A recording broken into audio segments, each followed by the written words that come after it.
Кайырлы күн барлықтарыңызға. Бүгін сіздерге қамыры бар болғаны 10 минутта ғана дайын болатын, өте тәмді, ерекше етіп жасалатын шляпа чебурекін жасап көрсетемін. Видеоның соңына дейін асықпай қараңыздар. Алдымен қамыр илеп аламыз. Қайнап тұрған суға жарты шай қасық тұзды салып, жақсылап араластырып аламыз. Алдын ала еленген ұнымызға аздап сұйық май құямыз және ыстық суымызды құямыз. Біздің суымыз ыстық болғандықтан бірінші қасықпен қамырды жақсылап тұрып біріктіріп аламыз. Енді қолымызбен жақсылап тұрып орташа қаттылықта қамыр илеп аламыз.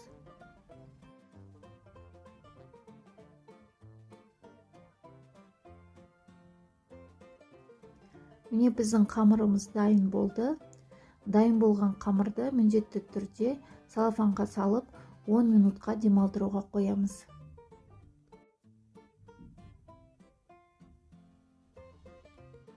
Енді бізде салмасына қайнатылған картошка, барлығын жақсылап езіп аламыз.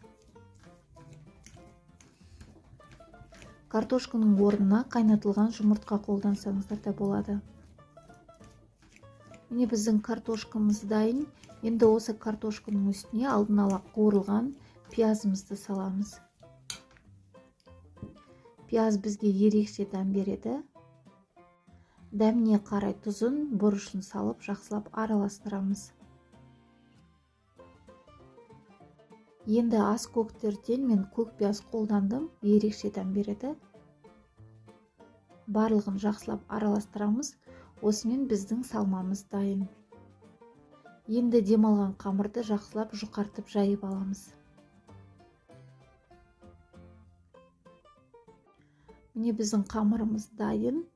Енді дайын болған қамырды бөліктерге бөліп аламыз. Осындай дөңгелек бөліктерге бөліп аламыз. Стаканның көмегімен бөліп алсаңыздар болады.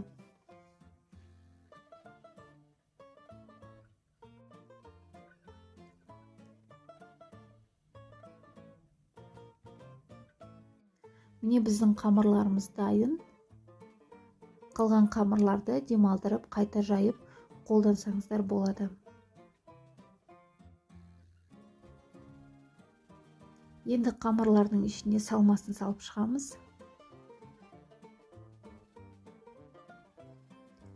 Дәл видеода көрсеткендей етіп, екі қамырды біріктіріп шығамыз.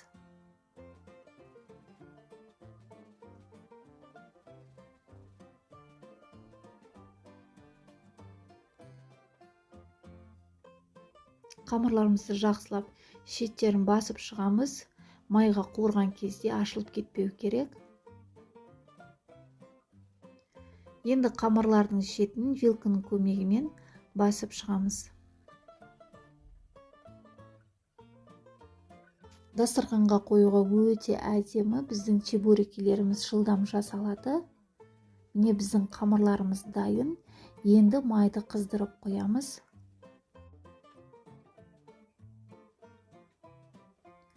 Қызып тұрған майда енді қамырларды салып пісіріп аламыз. Біздің майымыз өте қатты қызып кетпеу керек. Орташа отта қуырып аласыздар. Барлық қамырларымызды саламыз. 1-2 минутта біздің қамырларымыз дайын болады.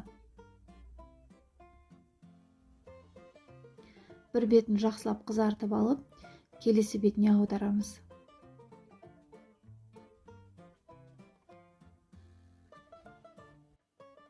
Барлық қамырларымызды дәл осындай етіп, қызартып қуырып аламыз.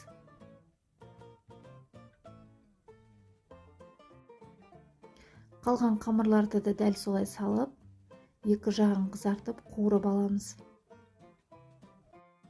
Қуыру барысында қамырдың үстіне май құйып тұрсаңыздар, сіздің қамырларыңыз жақсы көтерілетін болады.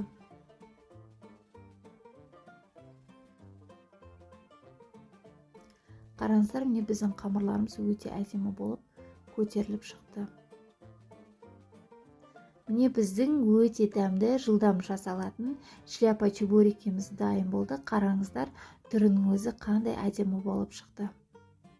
Дәл осы мен көрсеткен рецептпен жасайтын болсаңыздар, қамырларыңыз өте әдемі болып шығады. Кез келген қонақтарыңызға сөзсіз ұнайтын өте дәмді біздің чебурекелеріміз дайын болды. Ортасы ешқандай көтерілмей піспей қалмайды.